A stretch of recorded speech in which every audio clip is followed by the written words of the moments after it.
Greetings, everybody. Welcome back to the Healing Brothers podcast featuring Sam Simmons and myself, Brandon Jones. We're here to have another quality discussion about things that pertain in the African American community and how we can move forward and empowering ourselves, healing, which is definitely needed, and just growing in general.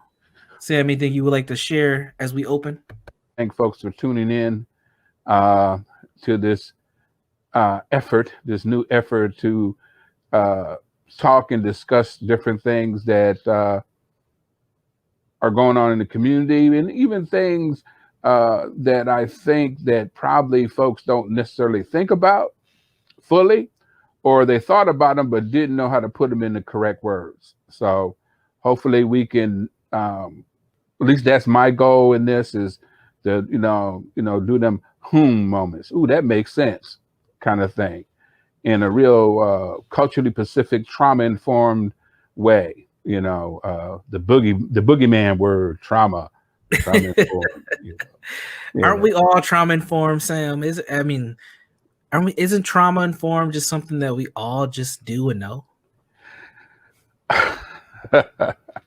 Well, the term trauma informed is that a whole, it became popular within the last several years in our field.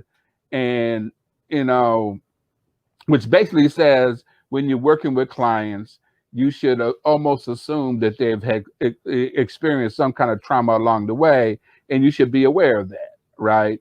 It basically is that, in my book, another way to put it, in a real sense, is believe that everybody who walks through the door deserves compassion because you don't know their story, Mm-hmm. right? And it's interesting when we get into the professional realm, in our mainstream realm, they have to have these special ways of saying things that in some parts of in communities of color we've been saying for a long time, right? Right. And even when we talk about trauma informed, they really talk about it from a systematic way, down to you need to have pictures that are not all white people, in the lobby. Yeah, okay, yeah, uh, that makes sense.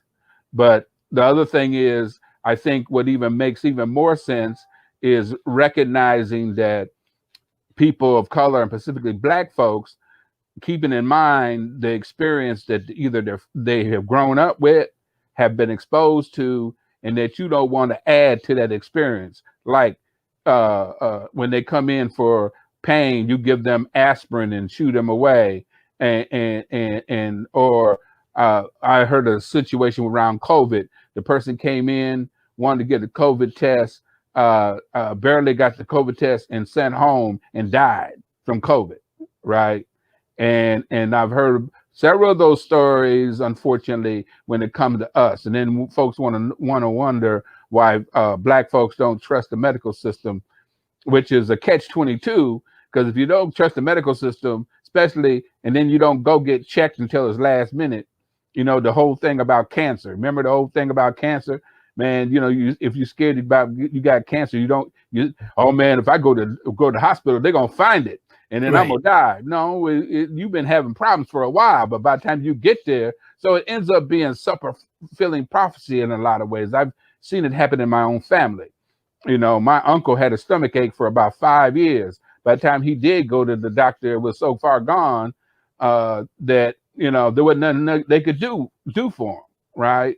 That kind of thing. So yeah, trauma informed care is supposed to be about recognizing, you know,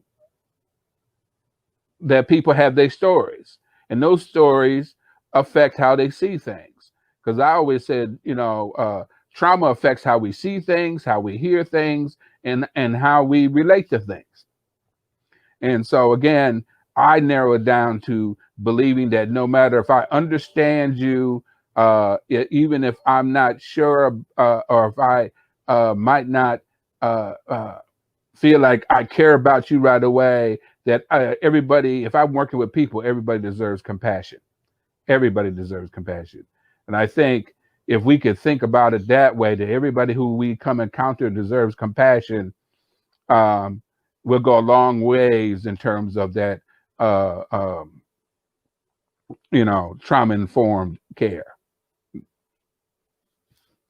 Got it. So, trauma informed care is something that is talked about amongst professionals in the social service and what I call the helping professions, educators, things of that nature. But for common folks, that's not a term that often comes up, but we still should go about life and being quote unquote trauma informed because we don't know what people experience. We don't know what happens. And I think as Black folks, we often have this kind of intuition that something may be wrong with other people, but we might still treat them the same as if something isn't. So we kind of have to be trauma informed just in our day-to-day lives in general as well. What are your thoughts on that? Well, the problem I see sometime in the community, we have experienced so much trauma that we can. With sometime, I don't think we can sort it out in our lives. I mean, so much of our lives dependent on, I mean, think about it. I mean, if we talk about specifically, say, African Americans with American slavery in their lives, their experience in America involves trauma from day one, right? Right. And as a resilient people, and that'll come up periodically, we have been fighting that battle of trauma being accepted by America. And so, I mean, little nuances that we talk about in terms of our culture is really guided by our response to trauma. Like, for example, the idea that when you leave the house, you have to dress well. That came out of that response to stereotypes. I believe stereotypes have even a higher emotional effect on us than the folks who come up with them, right? Who treats us, according to stereotypes. We had the Sambo caricatures that we were lazy, that we need extra help and that kind of stuff, and being that I'm part of I'm in my 60s. That whole idea that, and if you look at old pictures, dressing well to let you know that I'm not no Sambo was very important, right? And you still see that where so much emphasis is on how you look externally, right? Sometimes you can see it as a response to what we at the time trying not to be or fit into what we thought white folks thought of us, right? Right. And so if we took a serious, and I know it's a difficult look, but if we took a serious look into some of the things that we connect to our culture, you'll see that their response to trying to fit in, trying to be accepted as another human being, because America and other systems around the world have done, especially America has done such a great job at trying to portray us as less than human. And so, and I think we mentioned this last week, the whole idea that, African Americans have fought in every war in America. And I believe the whole idea was just to prove we care about America too. It's like right. You get folks talking about go back to where we come from. This is where we come from. And why do we have to go somewhere for you to do right by me, right? And so I say all that to say is we have been overcoming the dealing with all this trauma, but we've been rolling with the punches, and we never really stopped to lick our wounds, right? And some people say, well, we don't have time to lick our wounds because we're still catching hell. I remember doing a presentation, a young girl said, Mr. Simmons, how did your community heal if it's still catching hell? Well, the thing is we don't have no other choice. right? We really don't have no other choice but to heal. When I say heal, I'm not necessarily talking just individually. I'm talking about as a community. How do we heal internally in a community and and show each other compassion? That brings that C word back again, right? You know, so we can address things like the issues around community violence, sexual violence, but even also being able to really appreciate the positive things that we have brought um, um, to this system, right? Because sometimes I don't think we even have time to really appreciate the positive things we brought to the system. And I'm talking about more than giving America some flavor, because you know America giving it some flavor. It's like Right. talking about, you know, people talking about certain white foods are bland until they get them seasonings. You know, get them seasoning, got to get some seasoning. Let me leave with. Well, we are a people who brought some seasoning to America. Can you imagine America without no black seasoning and a little bit of dancing? You know, it's always been interesting. Like, for example, football. Man, white folks were so mad when brothers would be dancing in the end zone and you know, and they banned dunking. You know, in the early NBA when we, you know, we could jump over folks, right, and that kind of stuff. It's like everything we did that was better than them, they wanted to ban. Now they want to celebrate it all, right? When and so it's interesting how that spending all that time trying to make us less than human actually made it so everybody lost out, right? This think about if you done nullified a whole group of people. Look at how many geniuses we lost out on as a country, right? We know what we have lost in our community, but the losses are, like it or not, as Black people, what happens to us is national and has the national effect. Because when it happens to us, it happens to all of us in terms of humanity. So, no, there I go off on the deep end, but That's what we do on the Healing Brothers podcast. Go off on the deep end, get ourselves in trouble.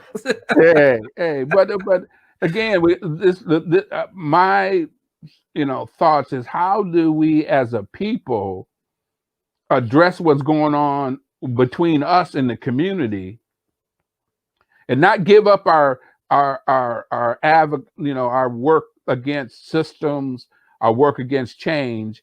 How do we figure out a way to do both? Because the thing is there's some stuff that we really need to do internally, and really spend more time showing each other compassion and forgiveness, that I don't think we often do. I mean,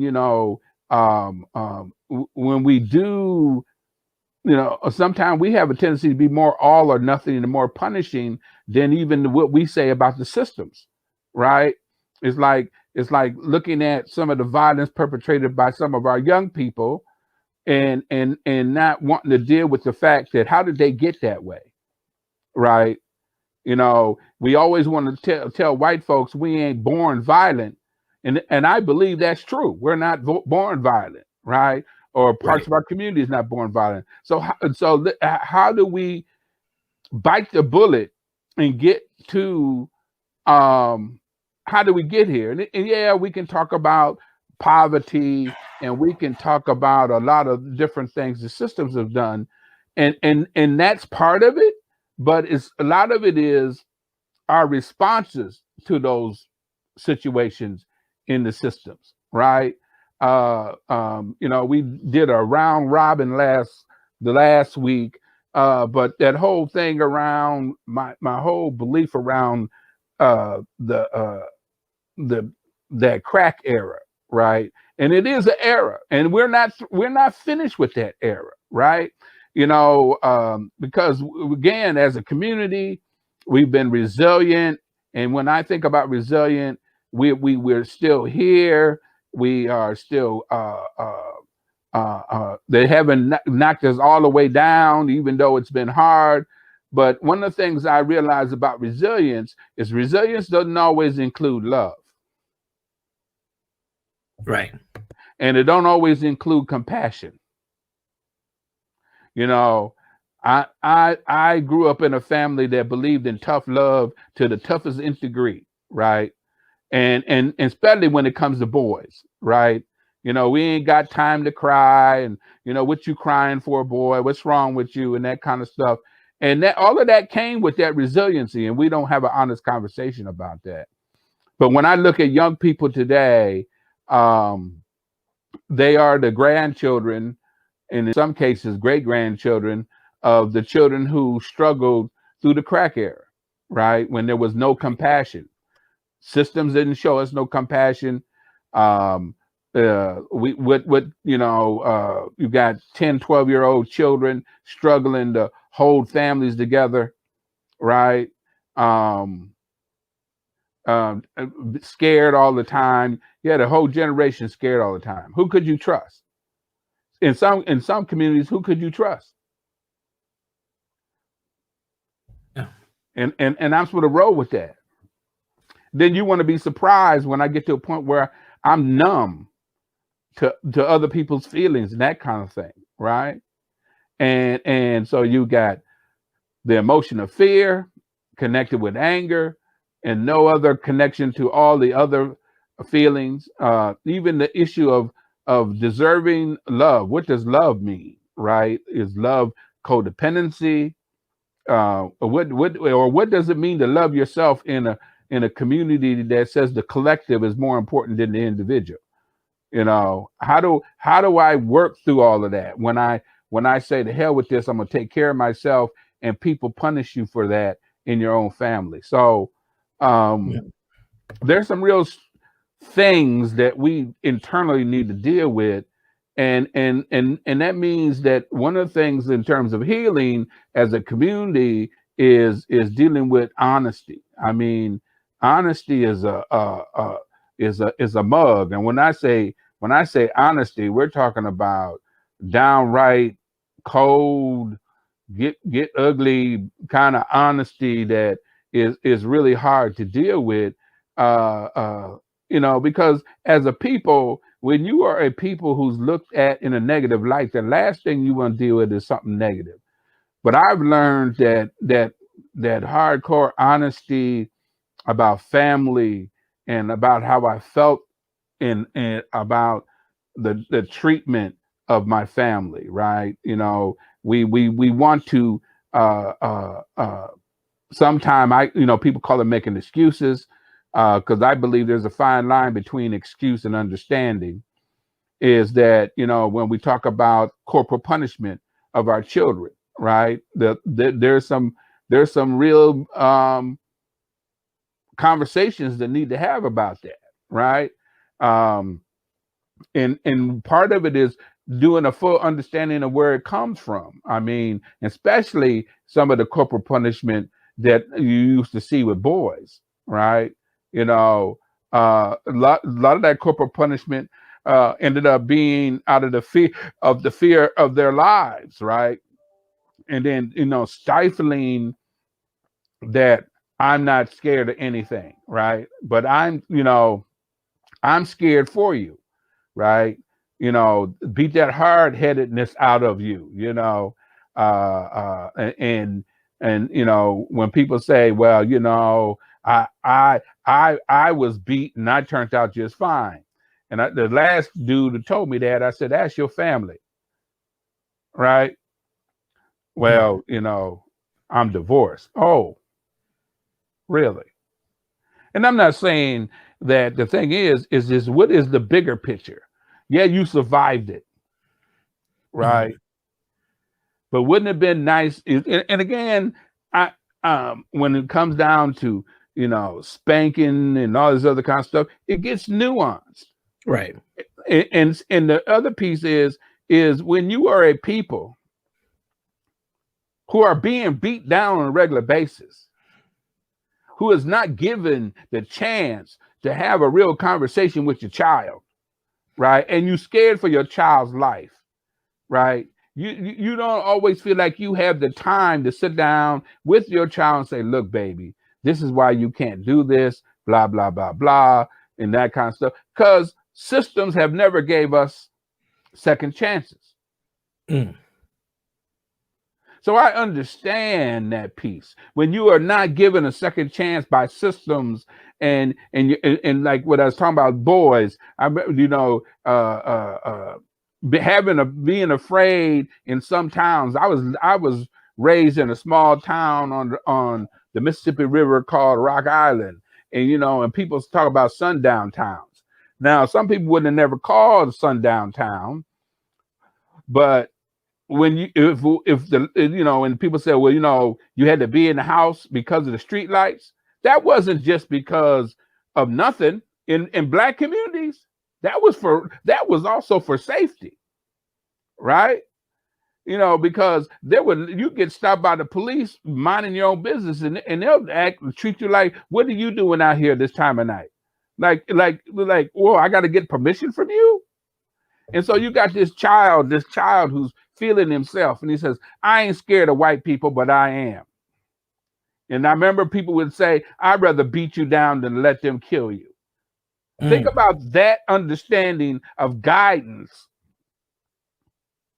in terms of parenting. And if you continue that over generations without reevaluating that, right, you run into problems. And then when systems who are not compassion and especially not into trying to understand you, because they want to build every punishment based on their beliefs and what makes them comfortable, right?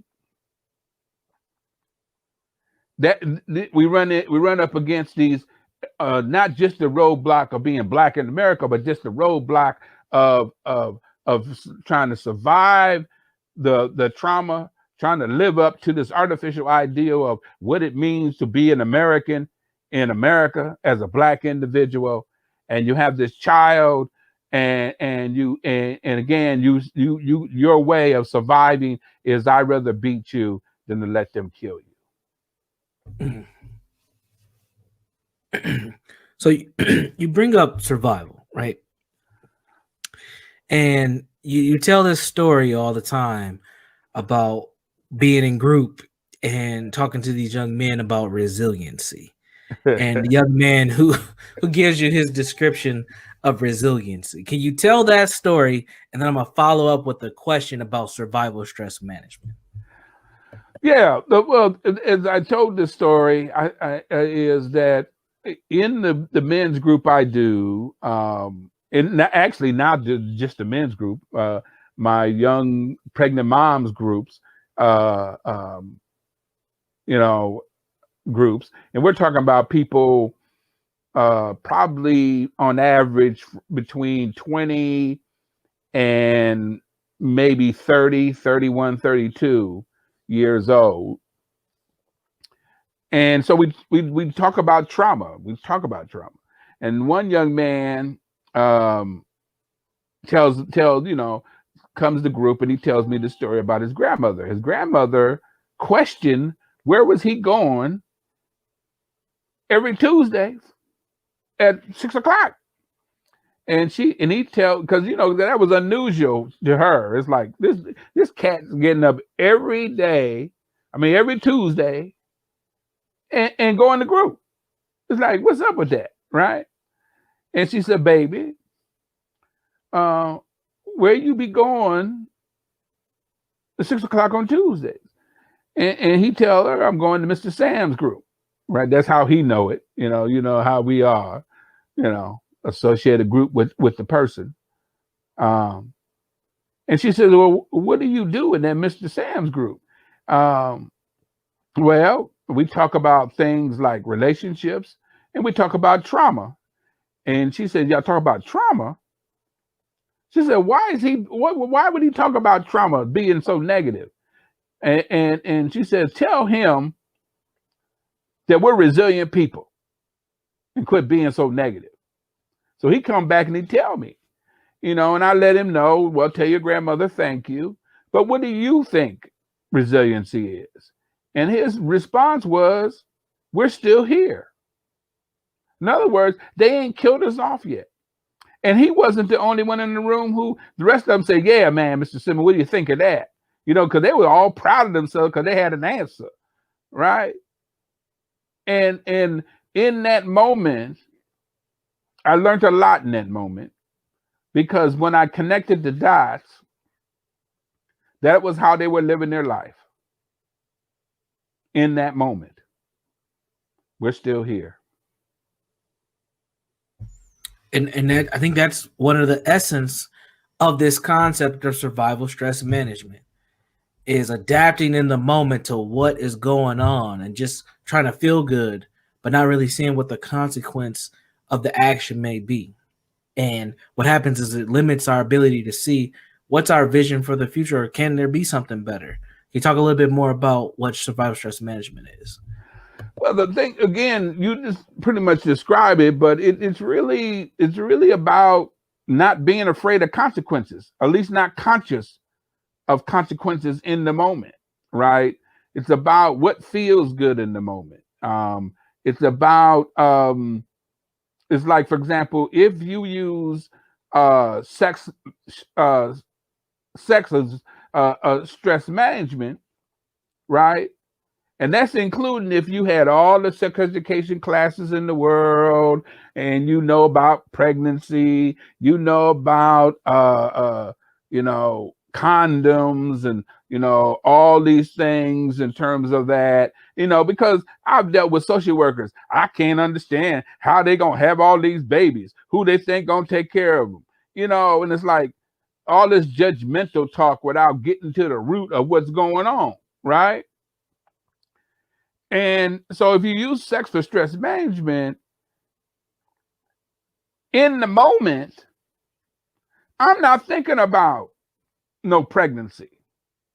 I'm not thinking about nothing but to get my freak on. And because we're like 3 generations in this real traumatic experience resulting after the crack era, not only that, I want the full effect. And if I want the full effect, I'm not using no condoms. Even though consciously, if you set that person down one-on-one and you say, do you believe in safe sex? They might say, yeah. But if I'm using sex for stress management at that particular time, hey, we're going to get all freak on.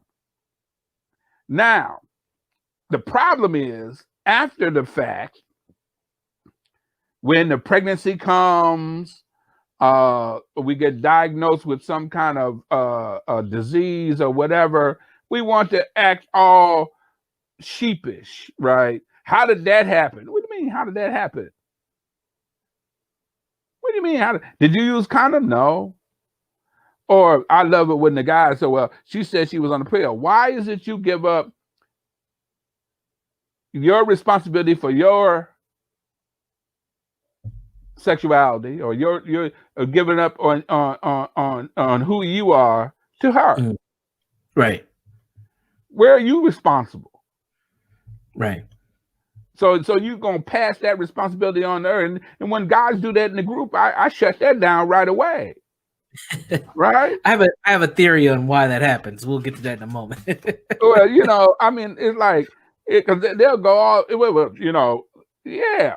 The thing is you didn't think about that. No, you didn't think about that. Now you want to cry about the consequences, right? Now you want to cry about the system ain't fair. Well, the system wasn't fair before you had the sex either.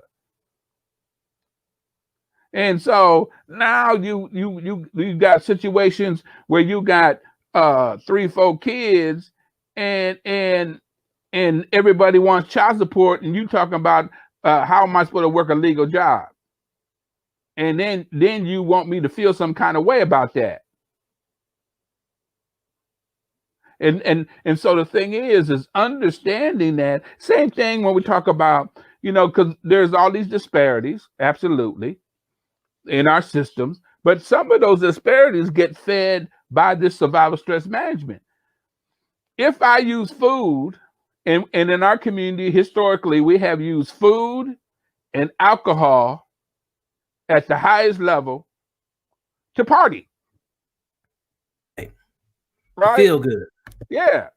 And so the thing is, I'm not mad at it. See, because people, when you bring this kind of stuff, people get all mad. What you trying to say? What you trying to say? White folks do that. I mean, but I'm not talking about white folks.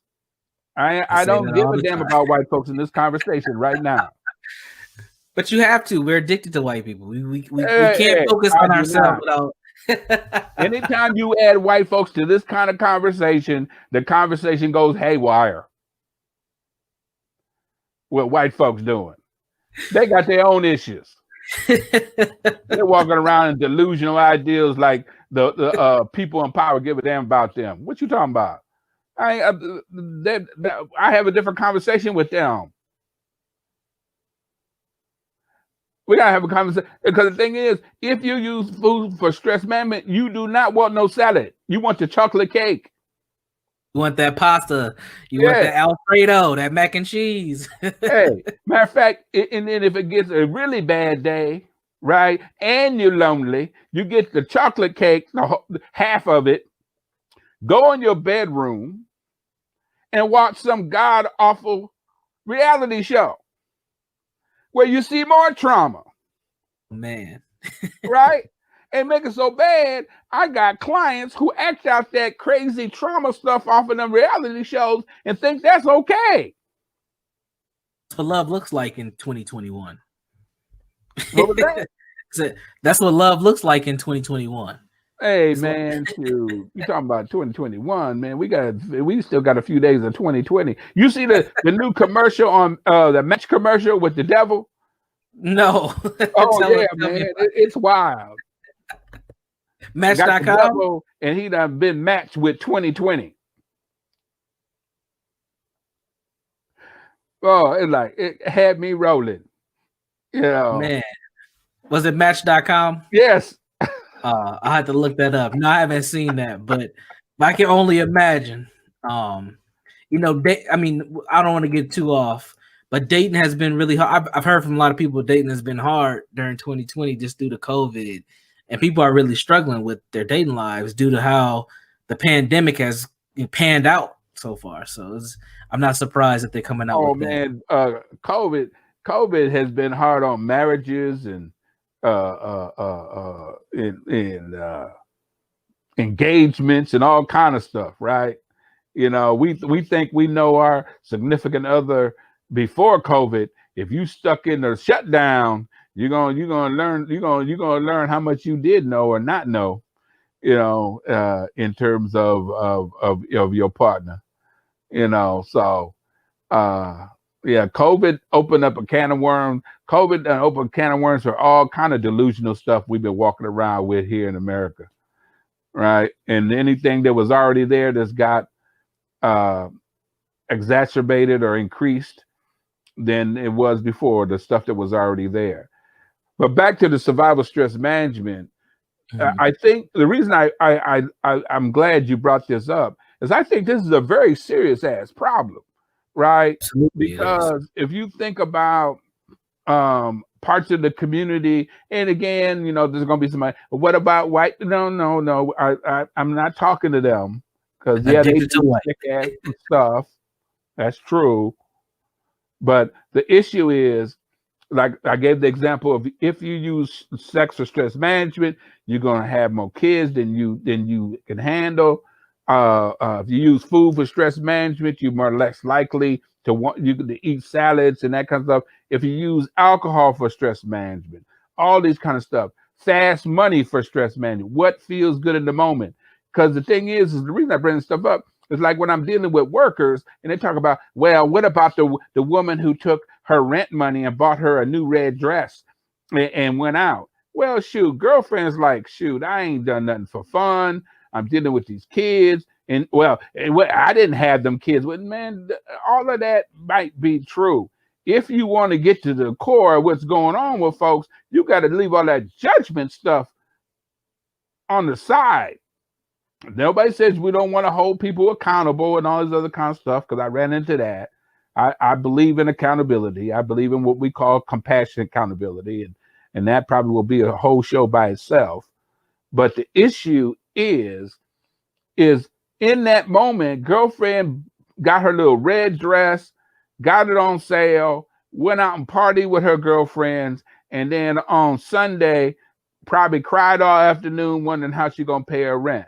But when you've been dealing with crises, when your life has been one crisis after another, unfortunately, you're not scared of crises like other people might be scared of crises, right? And I've seen some people that when their lives start getting to be calm and comfortable, get scared to death. Get scared to death. Because think about it. Think about what we brag about as black people. We can handle some crises. We're resilient people. Well, why do you want to only be resilient for the fact that you can do, bad things and you can handle all kind of bad things? What about being able to just be happy and not worry about all that stuff?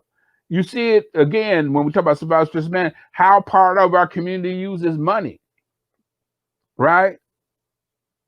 Buying stuff. I know a lot of my counterparts who make a lot more money than I do. Broker than Cootie Brown. Stressed out to the end.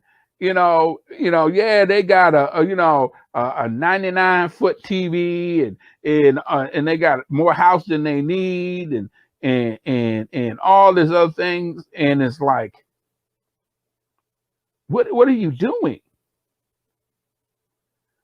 So how do I feel that empty hole in me that wants to feel good, feel like I deserve to be happy? Well, we got to find other ways to be happy by letting go of some of the traumatic stuff that we carry.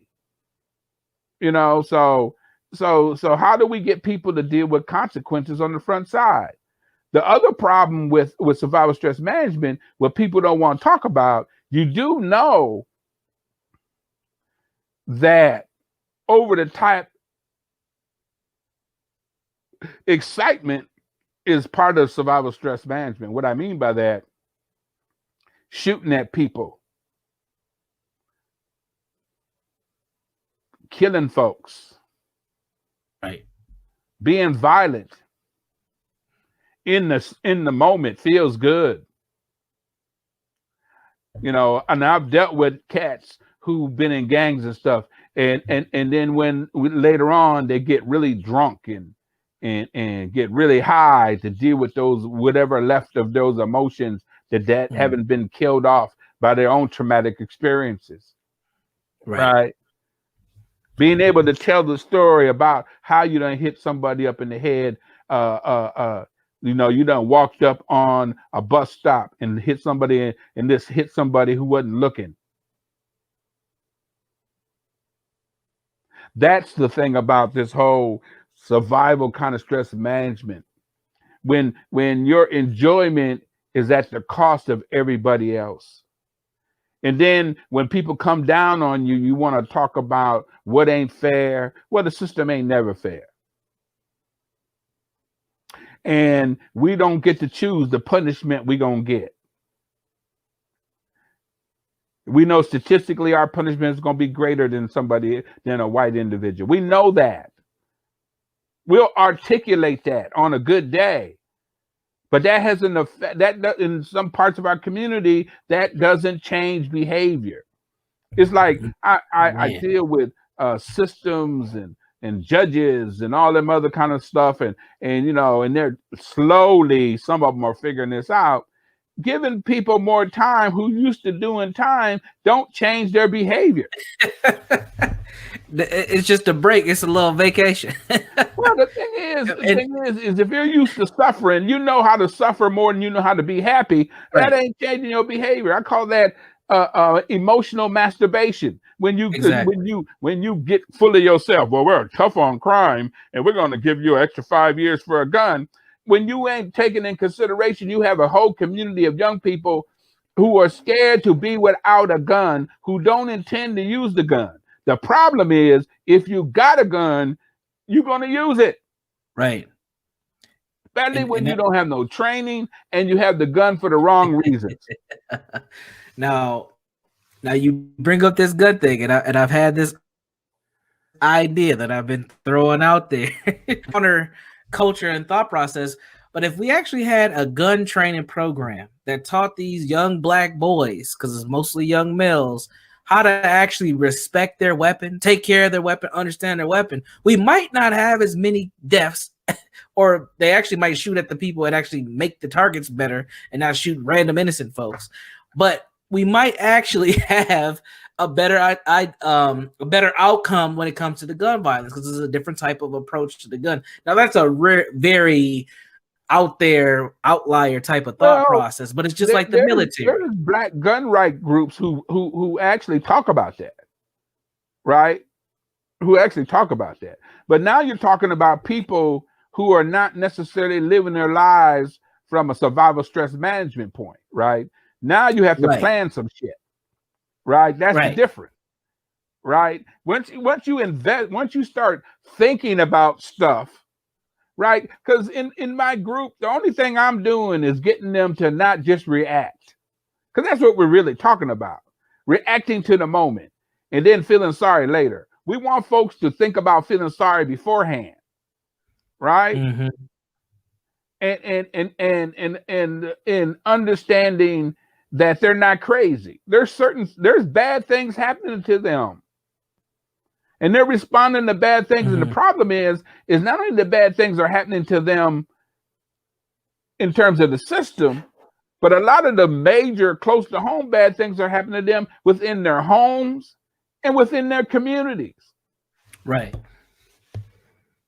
And we don't have enough conversations about how to deal with that. So, it's like if you bring up the violence in the community, yeah, we know that what contributes to that is poverty and all this other kind of stuff, but it's more than that, right? It's much more than that, because and it doesn't come to be a way of, in some cases, proving it's a hyper level of toxic masculinity that goes along with it. Right. Mm. And then we don't even want to have a conversation about the violence that is perpetrated by young girls, right? Who are fighting with each other, fighting off dudes, and then fighting each other over the same damn dude. Yep. The number one increasing population for suspensions before COVID was black females, young black girls, all age ranges. Right. Fighting all the time.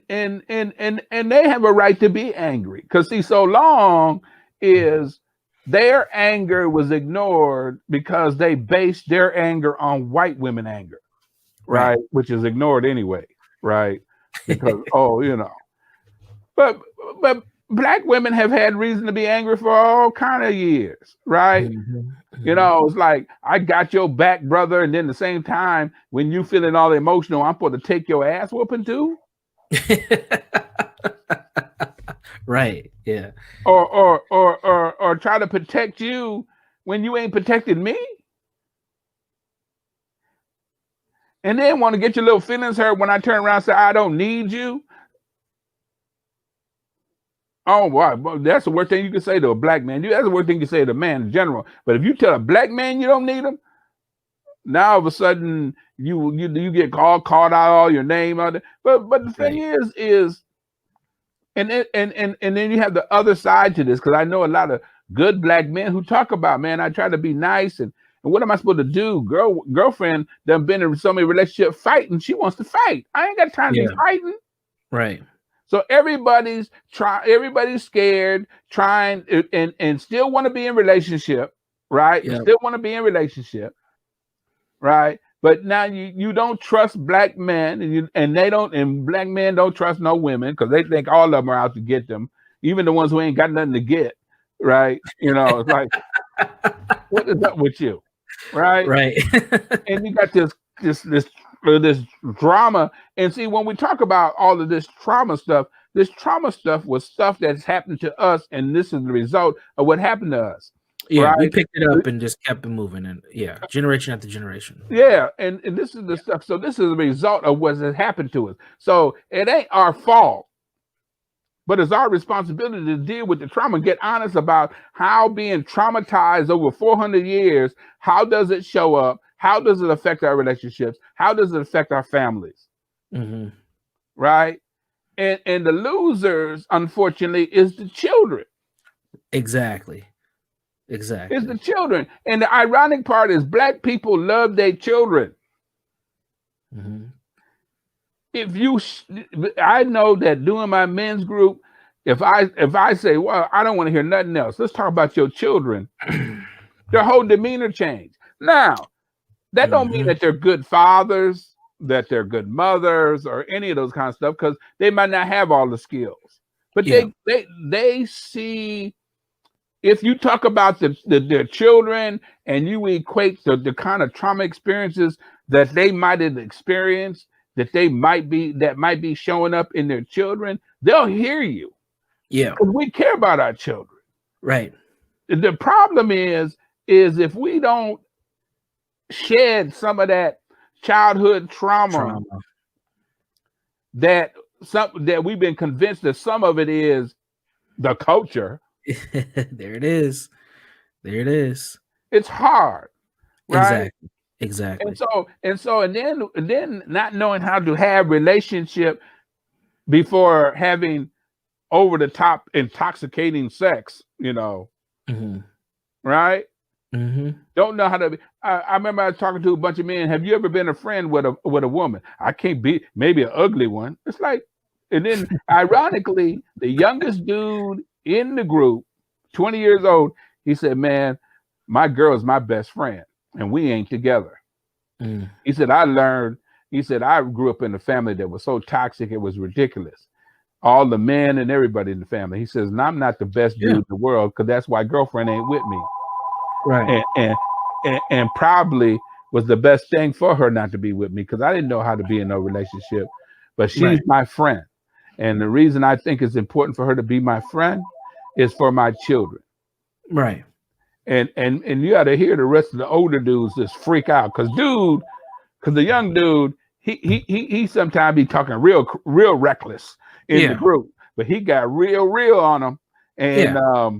And I have a theory to why that is. We've okay, had so many generations of young black children, especially black boys, that have not had what we call lap time in the psychology world. They haven't had that compassion and that love and that attachment that they're supposed to have with their parents, that they try to replicate that once they become parents themselves, but they don't have a foundation on what that should look like.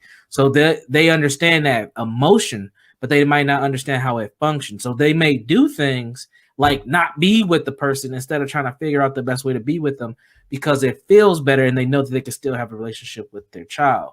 right. And I think that that's one of the things that we really struggle with I would say our generation Z's and then our millennials and generation Z's is that we are part of what I call the institutionalized generation, where we're grown up in a different type of society than the prior generations, but at the same time, our outlook on things like community relationships and culture are very different.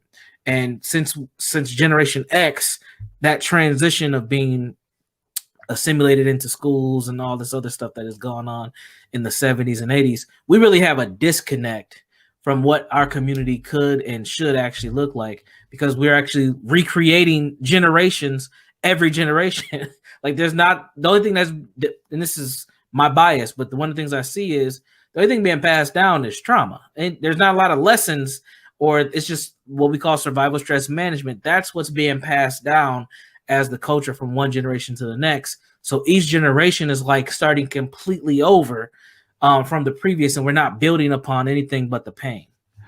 Well, and I agree with you for the most part, but I think the significance of the crack era, all of the Very. slogans died. Exactly. We had Exactly. all kind of slogans. Yep. The memes, the way Yeah, we pass messages from one generation to the next. Absolutely. that crack era generation ain't trying to hear none of them slogans. Joe 8.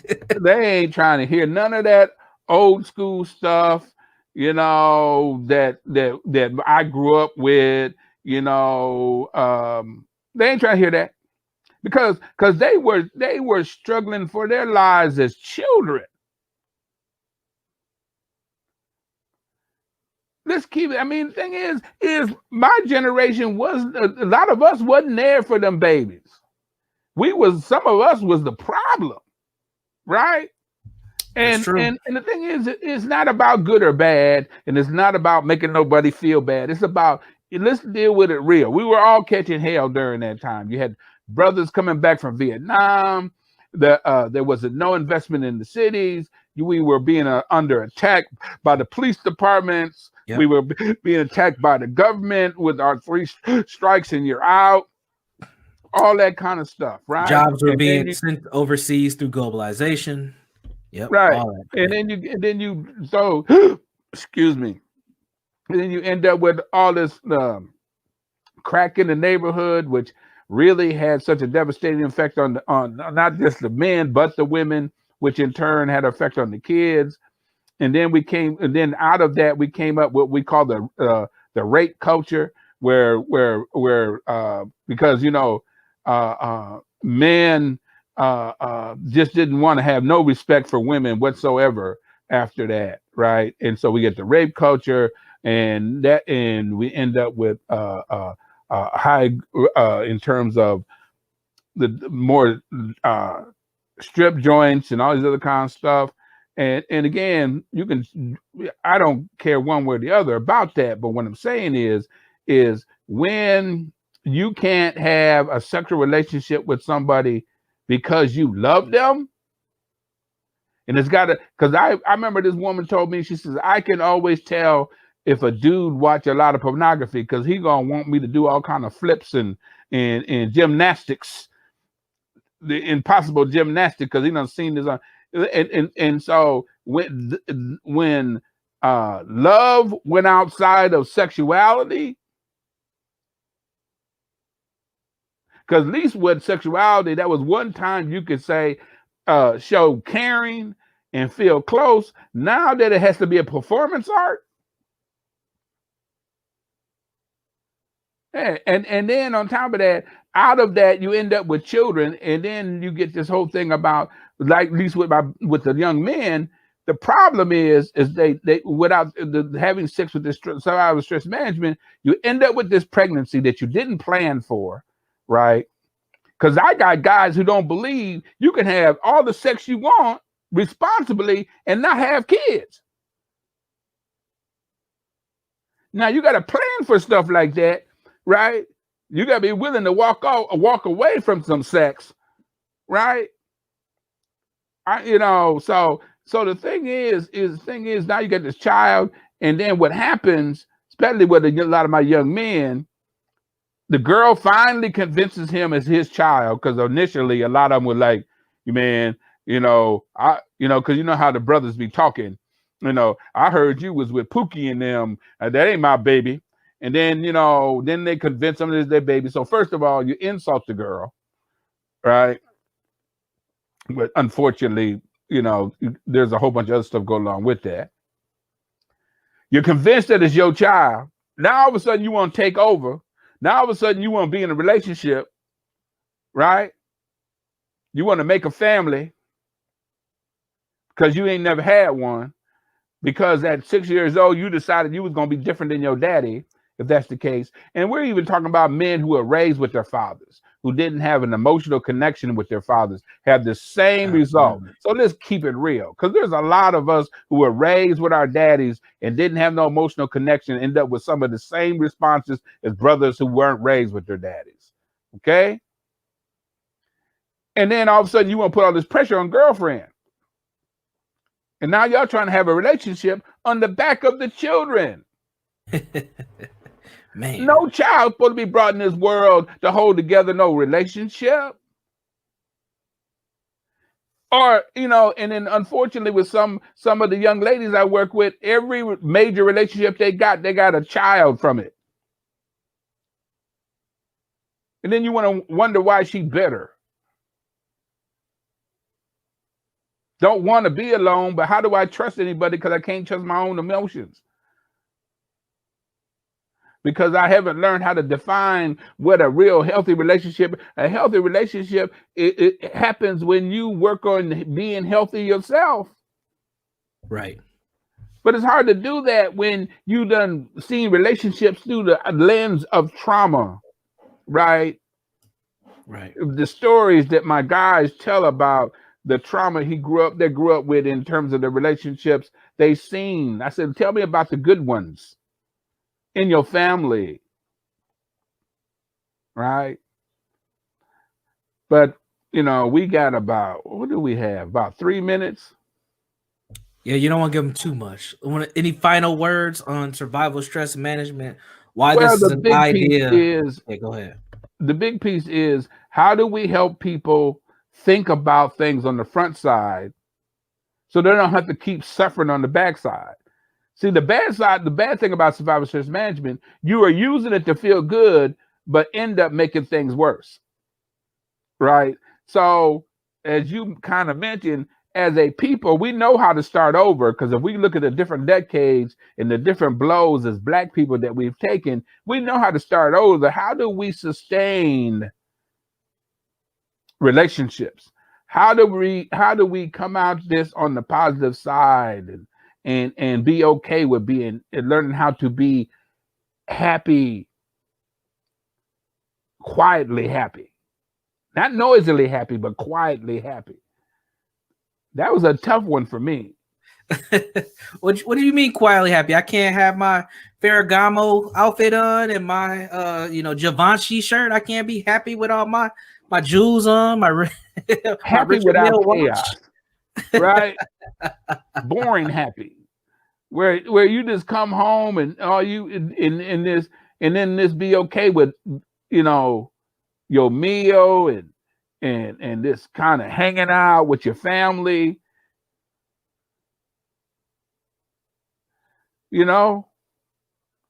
That's what I'm saying. I mean, we done dealt with 3 generations of chaos. Well, more than 3. I mean, we've been dealing with all this chaos and trying to survive this trauma, this craziness from white folks and systems, and don't even know how to have a conversation without including them. Right. Man, forget that. They can look and they can observe, but I'm not scared of saying real stuff in front of white folks. That one other thing. Well, we can't be saying that in front of white folks. They use it against us. Man, they don't have to wait to use that against us. They could care less. I've been trying to tell people that for years, man. Dude, keeping secrets. You ain't keeping secrets, but from you. The only secret you keeping is from you. Man, we out of time. We're over time. We are over time, but it's been time, and it's good to have another installment of the Healing Brothers podcast. We'll be tuning back in next week. Yeah, and we will pretty soon get a regular schedule going on and all the little nice stuff that people do, but we thought we'd give it a try. Absolutely. Make sure that you tune in and subscribe to the Healing Brothers YouTube channel. We'll try to drop that link in the comment section, both on Facebook. And for those who did join us on YouTube, thank you. Be sure to also share the video, and we'll see you next time. Thank you.